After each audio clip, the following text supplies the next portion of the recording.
As a chosen one, you are above the law, which I'm sure is a sentiment that Nature Boy believed in, that no one and nothing could touch him. But at this point, we all know that Nature Boy is spending the rest of his life in prison. However, his remaining supporters and wives, as they call themselves, refuse to believe that Nature Boy, aka Eligio Bishop, is getting what he deserves. They actually believe that he is the victim in all of this. Now, this isn't the first time we've seen cult members continue to support their leader after he's been convicted, but it does make you wonder why? Why continue to support a man who has been found guilty of such dark behaviors by a court of law? Well, today we are going to try to understand why some people stay in cults after the group is destroyed and the leader is incarcerated. So sit back, relax, and take a deep breath. It's time to let the fresh air in.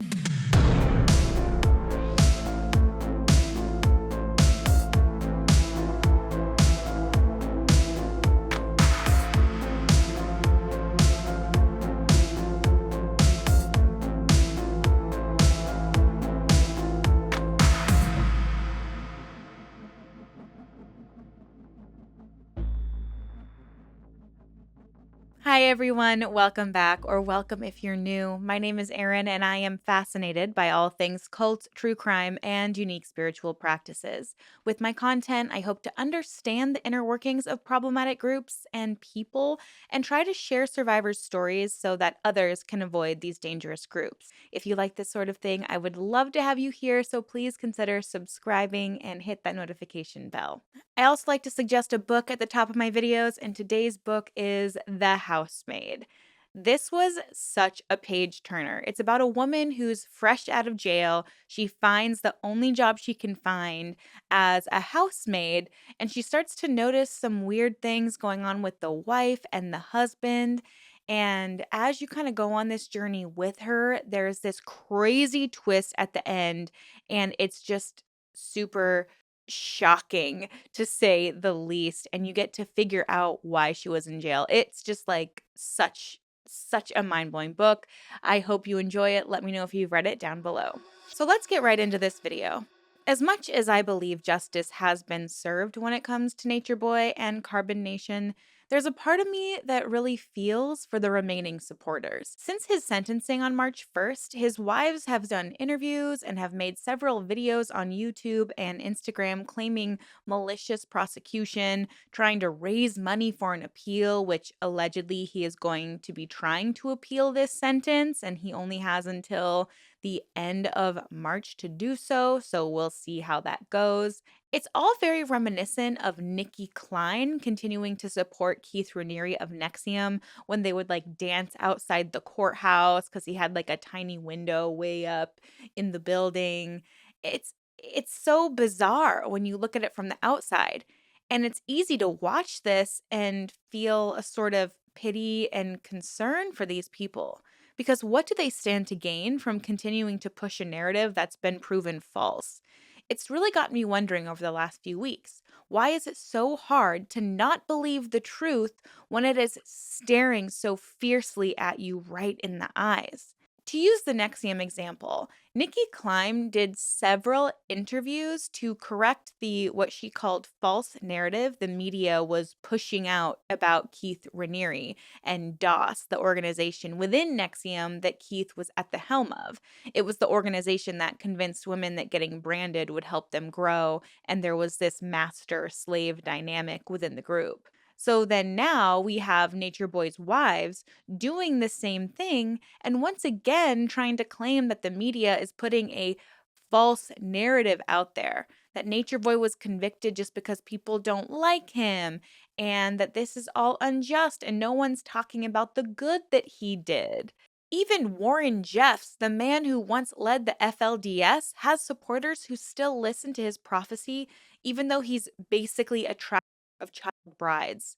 So, when there are stacks and stacks of actual evidence that these cult leaders are doing terrible, harmful, and abusive things to people, Why can't their remaining supporters believe them? Why do followers continue to support cult leaders after that leader has been exposed? And not just exposed, but convicted of crimes that happened within the cult.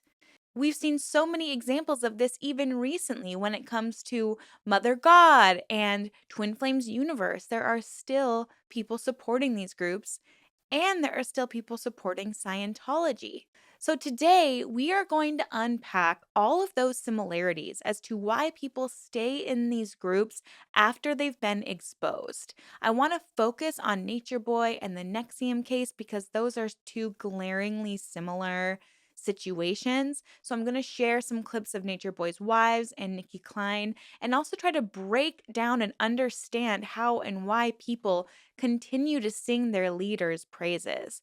And I do want to mention that Nikki Klein did denounce Keith Raniere finally just about a year ago. So I can only hope that with more time and more evidence and more separation from Nature Boy, that hopefully the people who are continuing to support him will finally find a way out, because the truth of the matter is they are just way too indoctrinated to see the light at this point. So, we've talked a lot on this channel about how people get in cults. And if you're someone that's victim shaming or survivor shaming right now, especially when it comes to Nature Boy, I highly recommend you watching those videos. If you want an almost step by step breakdown to how one might get involved in one of these groups, please watch this video. It demonstrates how one might get interested in a cult and how slow, meticulous, methodical, and insidious the process of brainwashing is. It's not just a one hypnosis session, it's a series of tiny moments spent in a group that slowly chip away at someone's belief system and identity. So before we can even talk about what gets someone out of a cult, we have to talk about what gets them in. So just watch that video quickly for a better understanding and then come back here. So once you've been in the cult for a while, you've been thoroughly brainwashed and you have a completely new identity, new community, maybe even new name, new belief system, one that might have pulled you out of a dark space. And so you credit this group and this leader to all of the good things you've been experiencing since joining the group, even if some of it was abusive to you. It's already been thoroughly ingrained in you. So now, when people are leaving or your leader is getting convicted of a crime, you're unable to really see that as evidence of wrongdoing. Instead, you look at your leader as a victim. And this is a sort of confirmation bias. Confirmation bias is a person's tendency to process information by looking for or interpreting information that is consistent with their existing beliefs. And it's considered to be unintentional. It's almost a subconscious reaction to new information that could alter the way you see the world around you. So when Nature Boy's wives are given the evidence of all of his wrongdoings, they have to see him as a victim. They have to see this as malicious prosecution because their entire world, identity, and purpose in this life has become Nature Boy and Carbon Nation. And it is really sad to see. Even in watching some of their videos, it's so easy to see that things are being taken out of context, or they're even twisting the context to fix their narrative. They're doing all of the things that they're complaining the media and law enforcement of doing. Because if they have to face the fact that it's true, that Nature Boy is a cult leader, that means that they have to abandon this new identity and they have to face the facts that what they believe in is a lie. It's an utter betrayal. It's a betrayal of their worldview and likely a betrayal of their ethics and morals. It's a lot easier for them to self protect at this point and blame everyone else instead of their leader. So, now that we understand a little more about confirmation bias, I want to share a couple snippets of their interview. And you're really going to be able to see how they don't provide any concrete information. They just keep trying to get people to go to their YouTube channel, or they use the buzzwords false narrative and in an environment and a culture that already doesn't trust the media, that's like a very, I think, easy and basic go to for people who are trying to prove a point that is not actually factual. They're going to use that as an excuse. Despite the fact, if you believe the media nitpicks information, which we all know that it does, but to use the same verbiage and words that other supporters of convicted cult leaders have used, it shows a very distinct pattern. And that's why I want to watch this right now with you. So, this is an interview they did with Fox 26 in Houston. And I'm not going to play all of it because it's like almost 20 minutes long and we will literally be here all day. But I do want to pull some snippets for you just so you can see kind of how they're actually trying to twist the narrative. And to clarify, these are not family members. They are people who they're like chosen family. They are people who joined the cult. They are his wives. So they consider themselves family members, which I get the sentiment, but they're not actual family members. They're trying to say they're family members to give themselves more credibility here.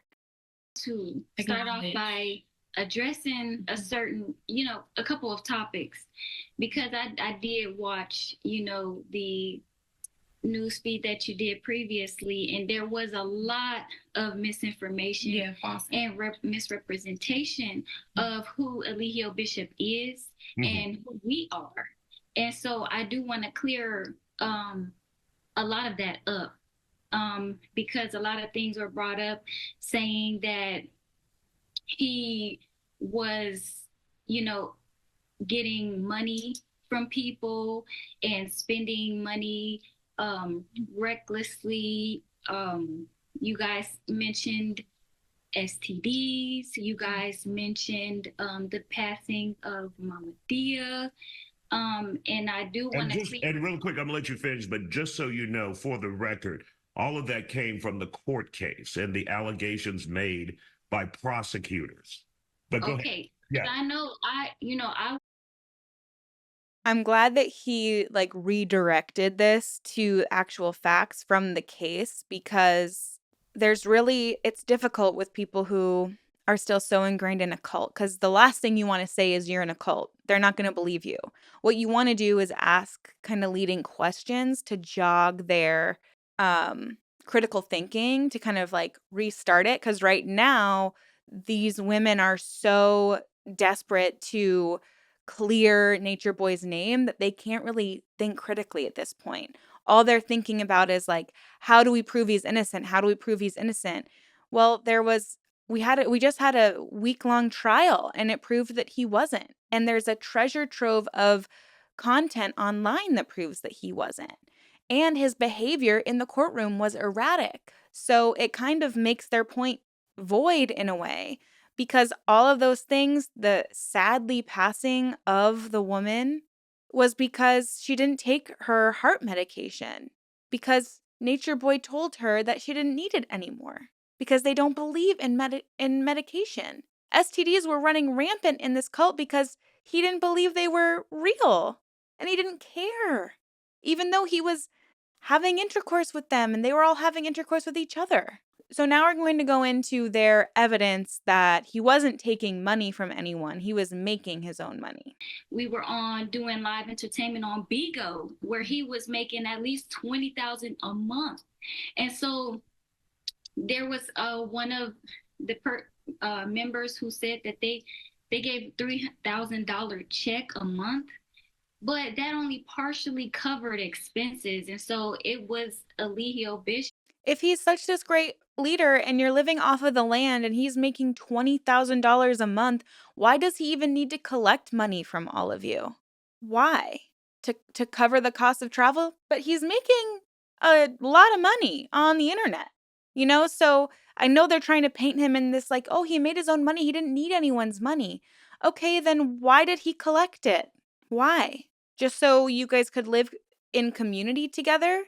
Well, if he's making that much money, he should be able to cover you. Especially considering y'all weren't even allowed to sleep in the house that he was at one point. Like, it really makes me sad for these women. He was paying for them to eat. He was paying for the shelter. I know back in 2021, we were on doing live entertainment on Bigo, where he was making at least $20,000 a month. And so there was one of the members who said that they gave $3,000 check a month, but that only partially covered expenses. And so it was Eligio Bishop that mostly covered everything for everyone. And these people came to him with problems. You guys mentioned STDs.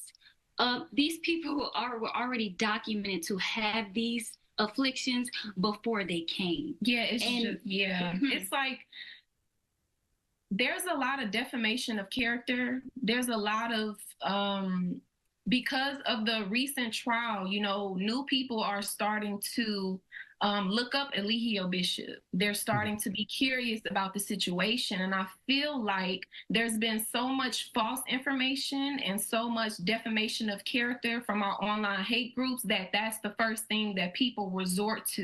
Mm-hmm. But there's a lot of intricate details that many are missing. And I can only speak for myself, but the information that I've found online has been mostly from Eligio Bishop's mouth himself. It's been from videos I've seen him create. It's been from stories of his survivors. And I'm definitely inclined to believe those survivors, considering they would have had to perjure themselves if they weren't telling the truth in that trial. And that's a whole other issue they would have to deal with if this was a false claim. Because if it was a false claim, there wouldn't have been so much evidence pointing to the opposite. I think what's happening here is this confirmation bias. Instead of telling us all of the wonderful things that Eligio did, besides, I suppose, covering some of the finances, but he was also collecting money from the people, so I would expect him to cover all of those finances. He's inviting people to come live with him on a commune or in a home. He should be taking care of those finances and those bills, especially if he's collecting almost all of your money when you arrive. A tactic that a lot of cult leaders use is they never defend, they attack. And we are seeing the women here kind of adopt that point of view and skew it a little bit so that it makes it look like everybody else is bad. Well, Nature Boy did really good things and there's defamation of his character. How? I'm going off of things that I've seen him do. Is he filing a defamation of character lawsuit against the women? No, I don't see it. And I'm sorry if he had behaved better in the court. I am convinced that his behavior in the court is what got him that sentence, because it showed the judge that he was unruly, he wasn't taking things seriously, he didn't care about the survivors, and he wasn't able to take accountability or show any remorse. If he had taken some amount of accountability, even to a part of it, or even if he had testified, or even if he hadn't behaved the way that he behaved, he might not have gotten a life sentence. But he was demonstrating to the judge that he is not growing, not changing. And it's really, really hard when we see survivors, because a lot of people want to roast them or poke fun at them. Or for me, I guess I'll just say is, to me, I watch these women and I see them still deeply ingrained, and they're only looking for information that proves what they believe in. That is confirmation bias. They're not yet at the point where they're able to see another point of view, even though it's the truth. The truth is that Nature Boy was a dangerous person who took advantage of them. And that is really, really, really hard to grapple with when you've changed your whole entire life to go live in a group like this. And I'm making this video in part out of my own curiosity, but also because it's difficult to see some of the comments and commentaries of people kind of making fun of these women. And I just want us all to remember that, like, we have to have a little compassionate for them, even if we think it's the most ridiculous thing, because they're victims to the same mind control that the victims who spoke out were. And I think that one day, it might be a year, it might be 2 years, just the time that the time away from Nature Boy will really shed light on the truth of their situation and what they truly experienced there. And This is an example of why cult indoctrination is so dangerous. So now that we've seen that, I want to show you how common a tactic this is with people who are continuing to support cult leaders after they've been convicted. We've seen a very similar tactic used by Nikki Klein in an interview, and I want to unpack some of that video here so that we can identify those similarities. So we're going to hear once again this idea of pushing a false narrative. The media is pushing a false narrative. The victims who spoke out, the survivors, they're pushing a false narrative. How it's been described at all. So here's the big question. In The Vow, and of course I know this is made by a filmmaker. So in my mind, I'm saying, okay, look for the narrative because he's got to make it and a then story. there's the music and the He's got to turn it into a story, even if it's not a story. But part of his narrative was that people, after getting the brand, only after would find out that it was Keith Ranieri's initials, and that therefore, oh no, I've been branded with his initials. Did you know it was his initials when you received the brand? So the brand is a symbol, and I'm not here to say it was right or wrong. It doesn't, to me, it doesn't mean what everyone says it means, which I think in The Vow. Evades the question. He asked, "Did you know it was Keith Raniere's initials?" She's saying, "It didn't mean that to me. It didn't mean I was property to me." That's not the question. Did you know ahead of time? So this is a constant tactic used. It's like they have to attack, and she's coming across as so grounded. Even the other women came across as very like, we are articulate. This is our point of view. And that's part of what makes it difficult to decipher, are these people victims or are they like delusional almost, which I hate to use that word in this context, but it's really they're still in the mindset. They're just searching for confirmation bias, because if she admits that she was fine with being a part of a sex cult that branded themselves with the leader's initials, what does that mean for her as a person? What does that mean? Her worldview, her view of herself would have to change drastically. Or at least I've heard Sarah say, like, it meant she was property or whatever. There were a lot of practices in DOS that were inspired by concepts and practices that Keith had created. Whose idea was the brand? Well, I don't. Well, that's good. It's good that you're asking this question, because I don't want to forget to say that coming out very soon, 8 women who were part of DOS, and most likely in the near future, but 8 women who are willing to speak publicly now and make statements and have a conversation about what it really was, are about to release a project where we have recorded Zoom conversations, and we go into the nitty gritty of all the details of what actually happened. And we're doing it very DIY because, as you can see, the narrative has been constructed by many people other than us. So I don't want to answer like every question about. You won't tell me whose idea was? You won't tell me whose idea the brand was? You don't have to. I don't. No, I'm honest to God, I'm trying to remember. Like, there are so many things that we were coming up with ideas. We were trying new things. We were experimenting. It was new. But what it was like not sinister or it's like. Well, let me rule out one thing. One thing it was not, from what you're saying, is Keith had an idea of branding everybody, and then everybody said, okay, let's go.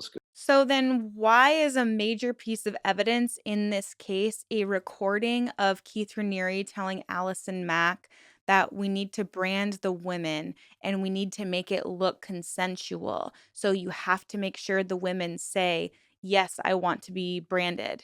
Why was that a major piece of evidence in the trial? So this is the confirmation bias. She can't hear that. She can't hear that and feel the weight of it and totally understand that. And this is what's really sad about situations like this. In a couple weeks, I'm actually going to be covering the Chad Daybell trial. And I want to unpack Lori Vallow's statements that she made to the judge after her sentencing, where it showed that she is just unable to see that she did anything wrong when she murdered her own children because she thought they were dark entities because she had been brainwashed. The things that people are capable of if they just get their mind to a certain point is really scary. And that's why these cults are dangerous. And that's why I believe justice was served with Nature Boy, because we're not sure what it could have escalated to. I mean, he already did live video chats answering spiritual questions while one of his wives was giving him oral. That's the type of person we're dealing with. We've seen him hurt women on lives. We've seen him verbally abuse women and physically harm them on lives. So when these women come out and say, oh, it's all misunderstood, it's a false narrative, how? We saw it with our own eyes. So I'm sure at this point we can all agree that this isn't funny. And like I've said, it's easy to try to remorse the remaining followers, call them delusional, but when we do that, when we're not being compassionate towards them and we're not showing them that it's safe out here in the real world outside of the cult, we're just showing them that their leader was true, that they can't trust us. They can't come out and be honest about their experience. We will berate them. We will make fun of them. We won't understand them. So we have to come from a place of understanding and openness if we want to help these cult survivors, especially if they're still stuck in that cult mindset. Next, I want to talk about how truly difficult it is for people to get out of a cult. Rick Allen Ross's website, culteducation.com, has several great resources, and so I wanted to share some of them with you now, and perhaps it'll help us answer the question, why is it so hard to get out of a cult? So this is an article found on the Cult Education Institute website. It was written by Margaret Singer, and it's called Coming Out of the Cults. Clinical research has identified specific cult-related emotional problems with which ex-members must cope during their re-entry into society. Among them, indecisiveness, critical passivity, and fear of the cult itself. The recent upsurge of cults in the United States began in the late 60s and became a highly visible social phenomenon in the mid-70s. Many thousands of young adults, some 2 to 3 million, have had varying contacts with such groups, frequently leaving home, school, job, spouses, and children to follow one or another of the most variegated array of gurus, messiahs, and Pied Pipers to appear in a single generation. We're going to just jump because the article is quite long, but I'll leave the link for you to find it down below. According to their own reports, many participants joined these religious cults during periods of depression and confusion, when they had a sense that life was meaningless. The cult had promised, and for many had provided, a solution to the distress of the developmental crisis that are frequent at this age. Cults supply ready-made friendships and ready-made decisions about careers, dating, sex, and marriage, and they outline a clear meaning of life. In return, they may demand total obedience to cult commands. Gradually, however, some of the members of our groups were disillusioned with cult life, found themselves incapable of submitting to the cult's demands, or grew bitter about discrepancies they perceived between cult worlds and practices. To illustrate the pain of leaving a cult, this is an excerpt from It Hurts by Jan Gronveld. Leaving a cult is like experiencing the death of a close relative or a broken relationship. The feeling is often described as like having been betrayed by someone with whom you were in love. You feel you were simply used. There is a grieving process to pass through. Whereas most people understand that a person must grieve after a death, they find it difficult to understand that the same applies in this situation. There is no instant cure for the grief, confusion, and pain. Like all grieving periods, time is the healer. Some feel guilty or wrong about this grief, but they shouldn't. It is normal. It is not wrong to feel confused, uncertain, disillusioned, guilty, angry, untrusting. These are all parts of the process. In time, the negative feelings will be replaced with clear thinking, joy, peace, and trust. Yes, it hurts, but the hurt will heal with time, patience, and understanding. If the wives come across this video and have watched this far, I do just want to say this for their sake, or anyone who is trying to leave a high control group or organization. This website suggests that you review your recruitment and understand the psychological manipulation used in your group. Like, what controlling techniques were used by your group or leader? Was it chanting, meditation, sleep deprivation, isolation, drugs, hypnosis, criticism, fear? List each technique and how it served the group's purpose. What was the most effective or least effective? What techniques are you still using that are hard to give up? Are you able to see any effects on you when you practice these? What are the group's beliefs and values? How did they come to be your beliefs and values? Because we say all the time, people don't just sign up to join a destructive cult.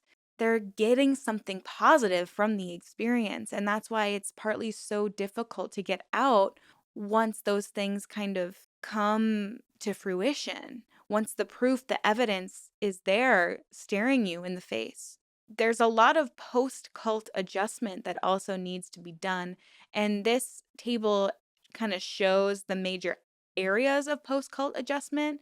So I'm going to go ahead and jump to some of the practical ones, because if you've, say, done something like with Nature Boy where you've given away all of your material goods, you might need to make living arrangements. You might need financial support. You might have to cope with difficulties created by distrust of professional services, medical, dental, and mental health professionals and educators.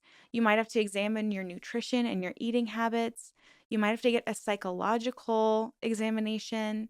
Your psychological and emotional adjustments might be feeling depressed, loss, guilt, regret, lack self esteem, lacks confidence. You could have panic attacks. And dealing with separating from friends or family within the cult can be really difficult too, and just kind of coming to terms with what you went through. Some cognitive challenges are experiencing indecisiveness, experiencing a blurring of mental acuity, having difficulty concentrating, memory loss, can't really recall what happened, has to try to stop using cult language, has a poor and unreliable sense of judgment, has recurring bizarre mental contents from the cult like waking dreams or fog. It wouldn't surprise me if a lot of these women who are considering themselves Nature Boy's family, they're experiencing these cognitive confusions right now. They might feel alienated, need to make new friends. They might distrust their own ability to make good choices, feel lonely, confused, and their philosophical mind might be confused too, like has a hypercritical attitude towards others in society, needs to overcome aversions ingrained by the cult, has a condemning attitude towards normal human foibles and is harsh towards others, and still judges others by cult standards. I would say that the women are still doing that. They're constantly judging everybody on the outside because in order to, it's almost like their nervous system is protecting them from harm in a way, but their like brain is protecting them from mental harm. They have to believe that Nature Boy's in the right, otherwise their whole new worldview would have to be deconstructed. Unable to be kind or supportive of others, fears joining other groups, feels a loss of sense of being elite. And that's due to the quote I shared at the beginning of the video. You know, this idea of, well, you're not above the law. You're a chosen person, but that doesn't mean you're above the law. It doesn't mean you're above wrongdoing, and it doesn't mean your leader is not above wrongdoing. And these women need to reactivate their own belief system and moral code and values to try to sort them out from the ones they adopted in the cult. And I'm going to make sure I leave all these resources down in the pinned comment down below. So if you're more curious, or if anyone in a cult is looking for a little more help or understanding, they will be able to access this support. Something that Margaret Singer shares in her article, and it's written in 1979, but I think it still pertains to today, and it is on this website, so I'll link it down below. But she says one of the biggest challenges of people coming out of a cult is oftentimes, especially in a group like Nature Boys being more of a spiritual cult, thinking that you're a chosen one. I mean, they believe that Nature Boy is God or the Messiah. And that would mean that if they're drawn to him, they have a special purpose in life too. And so, this idea that they are elite no more, they're not as special as they think, their ego is so inflated for being a chosen one, right? That having to kind of deflate that can be difficult. So, I just want to read this excerpt for you real quick. They get you to believing that they alone know how to save the world, recalled one member. You think you are the vanguard of history. You have been called out of the anonymous masses to assist the Messiah. As the chosen, you are above the law.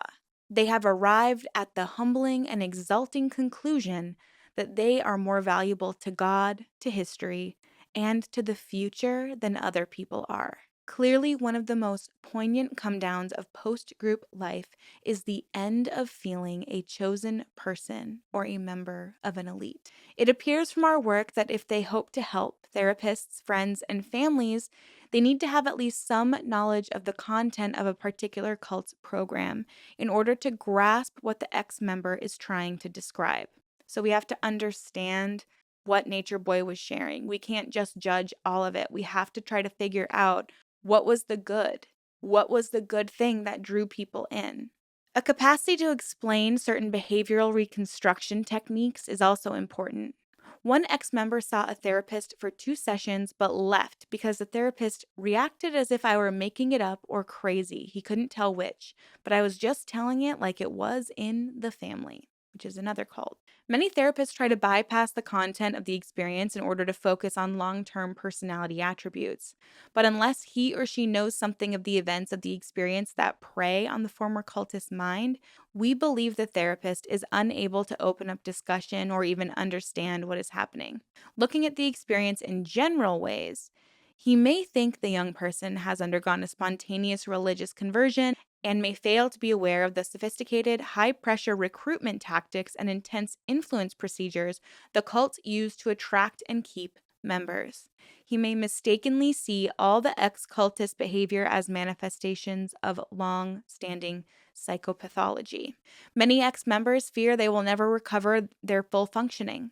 Learning from the group that most of those affected eventually come to feeling fully competent and independent is most encouraging for them. Their experiences might well be taken into account by people considering allying themselves with such groups in the future.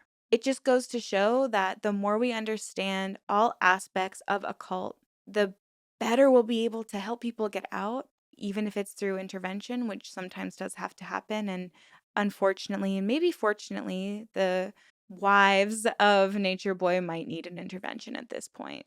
So, as much as we want to scoff at their videos, maybe make fun of them, at the end of the day, they're still victims in my point of view, in my opinion. And I have a lot of compassion for them, as shocking as the rational part of my brain, the logical part of my brain is like, wake up, wake up. The evidence is there. But the compassionate side of my brain is like, based off of what I've learned about cults right now, all I can share is empathy. And that's why I've made this channel, is to hopefully allow all of us to get a little more empathy for people who are survivors of these groups and even the people who still can't seem to get out. So, again, I'm going to leave all of these resources down below for you if you're interested. Please comment what you think about this video and what you think about what's going on right now with this media rampage the wives are kind of going on. I guess I shouldn't say rampage, but they're posting a lot of content. They're even posting on Eligio Bishop's Instagram, which I don't even know if he's allowed to do. They're asking people for positive testimonies.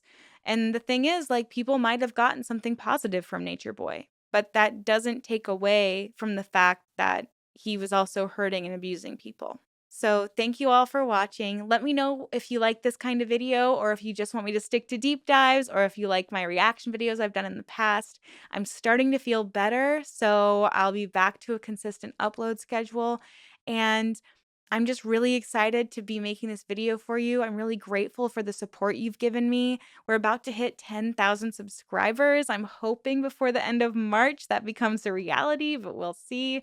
I will be doing a live stream to celebrate hitting 10,000 subscribers, so please keep an eye out on my community tab for when that will happen. In April, we have some really exciting things coming up for you, and we will definitely have my Teal Swan deep dive. I got sick for the last couple of weeks and I couldn't even sit up to research. I was so sick. So don't worry, that's still coming. I know I said it was going to come in March, but things happen unfortunately. But anyways, I want to say thank you all again so much. Please remember to like, comment, and subscribe. And I will see you all in my next video very soon. Thank y'all so much. Take care. Bye.